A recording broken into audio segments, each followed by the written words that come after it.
Oh shoot, Blizzard dropped Diablo 4 Season of Blood announced trailer. Let's check it out. Nah, I'm just kidding. I'm just kidding. We're not talking about that today cuz you know, yeah, sure, it's nice that they're telling us about the next season when we're only like a month into the first one and whatnot and trying to hype up players to come back and play the game, and they're making some positive changes and whatnot, but the consensus, most of the stuff should have been their release, yada yada. So we're not going to waste our time with that. Ladies and gents, today, Casual Gaming Dad, I want to show you a game that you've heard of, but also not. Okay.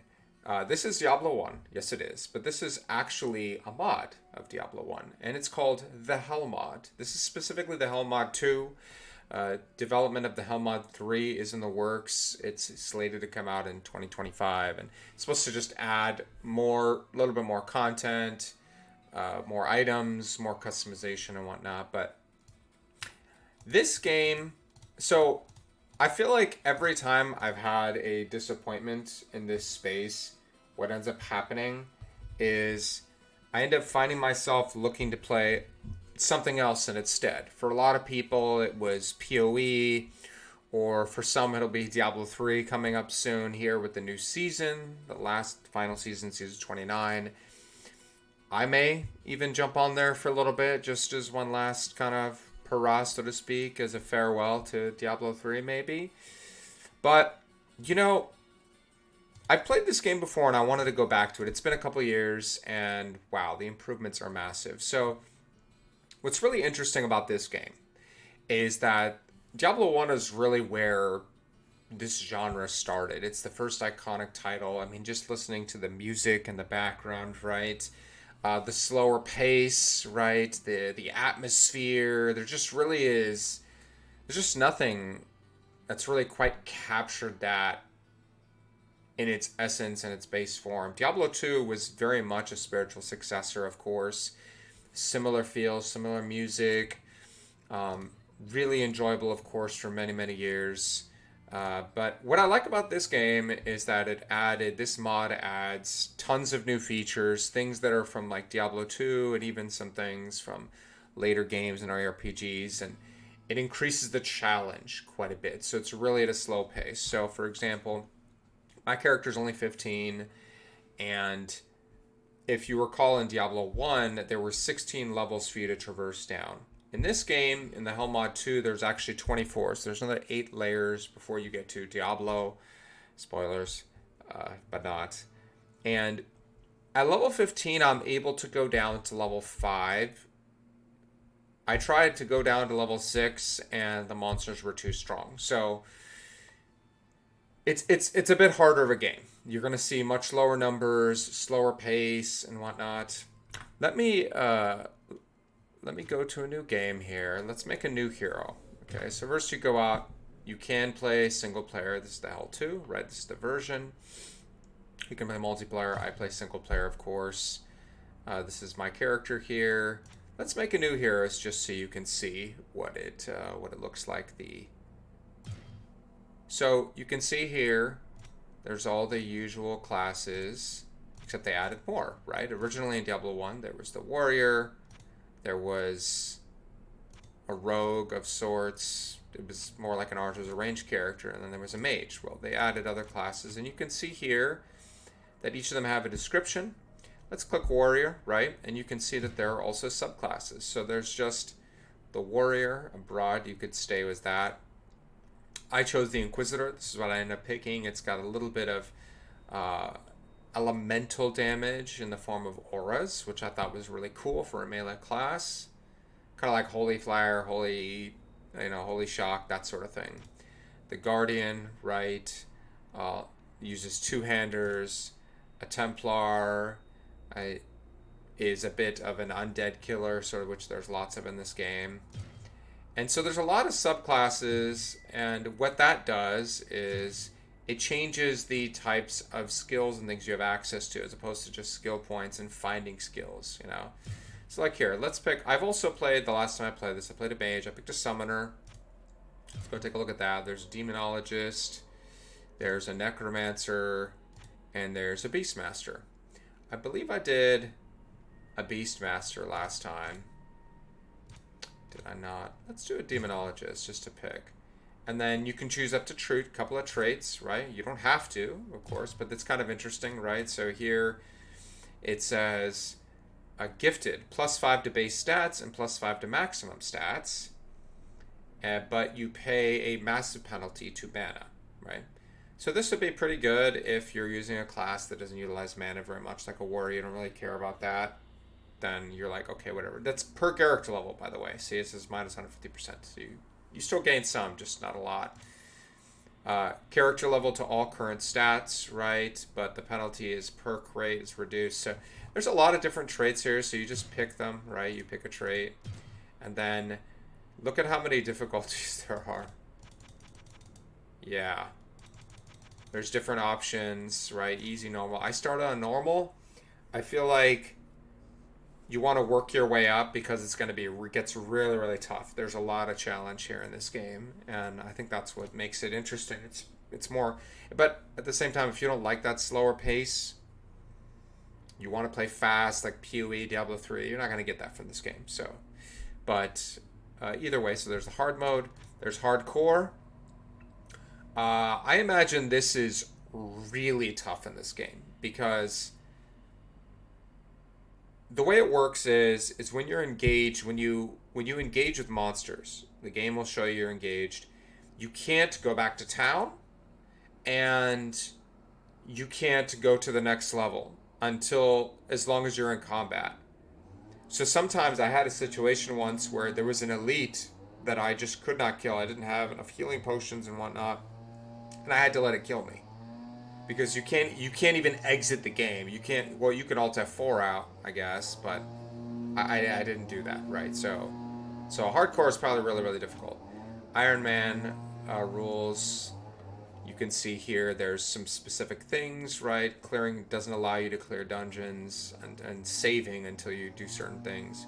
Soft iron, speed running, right? Saving a lot after beating level 24. So you're speed running, right? But there's 24 levels, so you have to play it all the way through. Whereas I obviously don't do that because I just take my time and want. But yeah, you get the picture, right? So it's really interesting. But here, let's just do that again. Hold on. Let's go to that demonologist. Sure, we'll go on normal. You can turn auto saving off, right? Or on bound gear, right? Live off the land. Towners, they won't sell you any items. There's lots of different options, right? It won't drop stat elixirs anymore. A full contract. Range attackers don't retreat. That makes the game easier. I didn't do that. No regeneration. I did not do that. I think I turned off the mini map. That was one of the things. Oh yeah, no maps. You just have to stay like immersed. You're not going to just be pressing, the tab button to see where you are or what you've been and whatnot. There's just so many cool things. Tough luck, right? Let's just leave it as is. We'll turn auto saving on, which is fine. Enter name. Demons. Alright. Demono.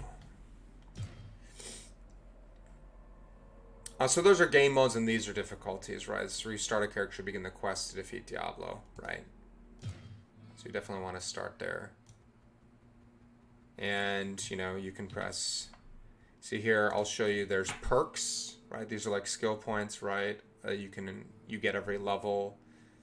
So you can see here, it'll, melee damage increase, life, fortitude, there's EXP gain, gold, and there's going to be different perks based on the class you pick as well.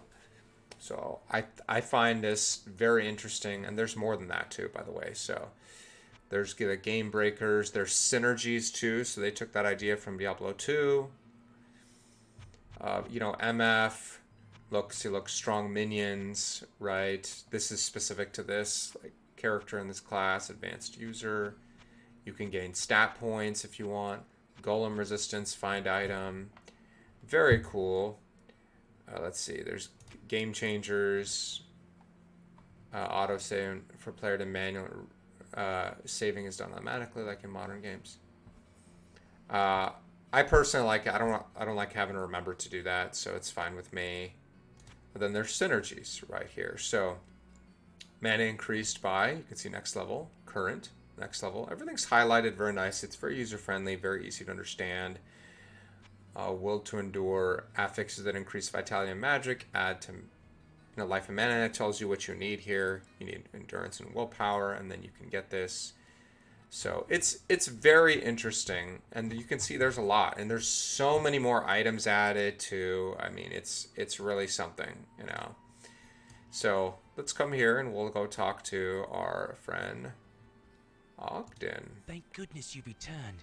Much has changed since you lived here, my friend. All was peaceful until the Dark Riders came and destroyed our village. Many were cut down where they stood, and those who took up arms were slain or dragged away to become slaves, or worse. The church at the edge of town has been desecrated and is being used for dark rituals. The screams that echo in the night are inhuman, but some of our townsfolk may yet survive. Follow the path that lies between my tavern and the blacksmith's shop to find the church and save who you can. Perhaps I can tell you more if we speak again. Good luck. And of course, you can talk to everybody, and there's going to be different, let's see, spells. I don't have any spells right now. Check our items. We just have, okay.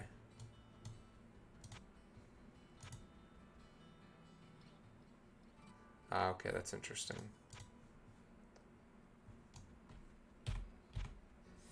So let's go down.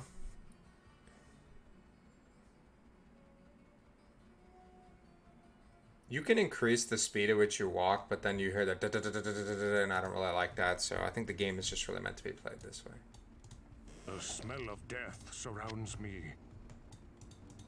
Mana potion right off the bat. See, it says in battle one monster, so I can't go back up, for example. I cannot get there from here.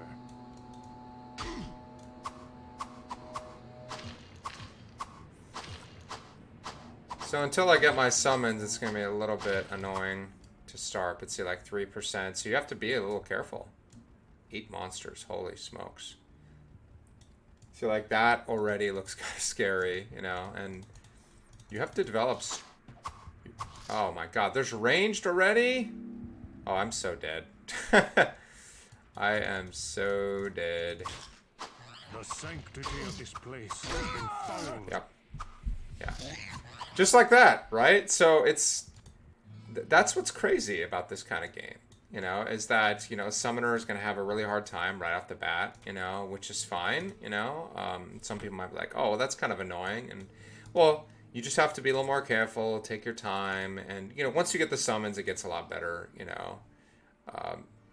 But nonetheless, I think if you can really appreciate, where, the franchise and this genre has come from, that you should give this mod a look. It's totally worth it. The creator has been putting, I think it's, is it 13 or is it 15 or so many years put into this, just poured so much love and effort and energy into it. I mean, it looks pretty good on PC for what it is, So it's worth a look. I recommend giving it a try. All you have to do is, search for the Hell Mod 2, and you can find a way to install it. You do need to have a legit copy of Diablo 1 to be able to play it. I probably should have said that right off the beginning. But, you can buy that for $10 on GOG, or if you have your disc, you can get the file you need off of the disc as well, which I have. That's why I did that. See, still got the Diablo, still got the disc and whatnot. So, anyways, that's all for today. If you like this kind of content, please leave a like, consider subscribing, and I'll see you next time. Bye bye.